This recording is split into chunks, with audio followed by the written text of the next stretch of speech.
In this video, we're going to talk about moment of inertia. Moment of inertia we know is an object's resistance to change angular motion. It's an important concept to understand. It actually comes into play a lot with human movement. But prior to human movement, let's talk about a few mechanical examples. So I've just got an object here. I'm going to rotate it around this axis right here. And the measure of this object's resistance to change rotational motion is moment of inertia, which means it's hard. Moment of inertia will describe how hard it is to get it rotating or how hard it is to stop it from rotating.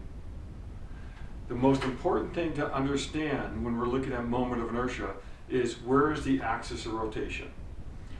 Because once we know the axis of rotation, we then look at how the mass is distributed about that axis of rotation. And that's how we calculate or determine moment of inertia. Inertia is an object's resistance to change motion, linear motion. Inertia by itself is just the mass of the object. Okay, we dealt with that in the first part of the semester. But now we're dealing with moment of inertia. And anytime you hear the word moment, you almost always need to think rotational something. In this case, it's rotational inertia, an object's resistance to change angular motion. So, the first question we need to ask is where's the axis of rotation? And if the axis of rotation is right here, we can figure out the object's resistance to change angular motion. If the axis of rotation is here, this object will have a different moment of inertia than if the axis of rotation were here. Or if the axis of rotation was the long axis of this hammer. So what influences moment of inertia? What influences moment of inertia is how the mass is distributed about the axis of rotation. The further the mass is from the axis of rotation, the greater influence it's going to have on moment of inertia. The equation is I equals sum of mass particles times r squared. All that means is you figure out how far the mass is from the axis of rotation, and then you square that distance. So for example, if we know this mass, we would take this mass, we would measure this distance, and we would square that distance to figure out moment of inertia. With the mass down here, that distance is going to be squared. That actually is going to have a big influence on moment of inertia because it's far from the axis of rotation.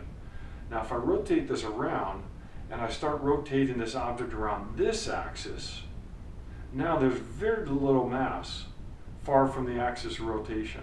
The resistance to change angular motion is really low, or lower in this position, rotating about this axis, versus this axis.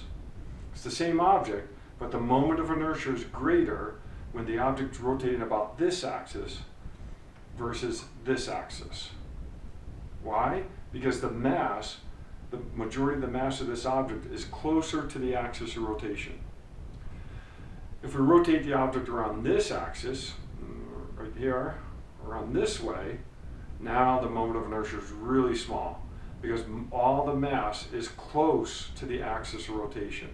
And that r squared component is going to be really small. Okay, so moment of inertia, resistance to change angular motion, it's a function of how the mass is distributed about the axis of rotation.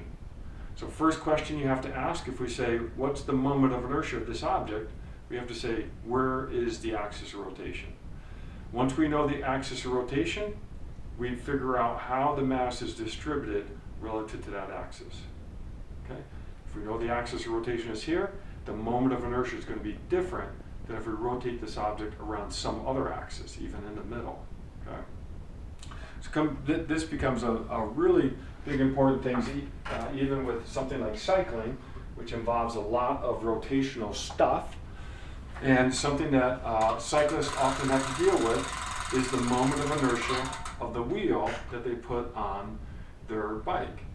And that moment of inertia is a function of how much mass is distributed, distributed about the axis of rotation, this part right here. And sometimes you want a wheel that has a low moment of inertia, small resistance to change angular motion. For example, if I'm doing lots of sprinting or I need to change velocity quickly, then I want a wheel with very little moment of inertia. If I'm trying to maintain a pace, well then I actually might want a wheel that has a greater moment of inertia. Once I get it rotating, it will continue to rotate that way. There's going to be a greater resistance to change or slow down the rotation. Moment of inertia is a big issue with human movement. So even when I'm throwing an object, okay, if I rotate the shoulder with my my elbow fully extended, I have lots of mass far from the axis of rotation.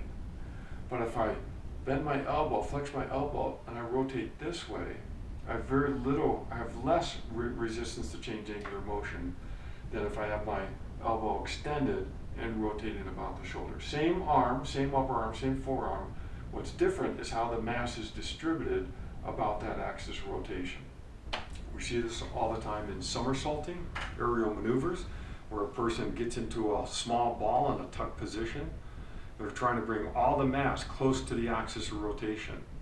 If they're trying to slow their rotation down, they'll stretch out, they'll become very long, they'll extend that mass farther from the axis of rotation.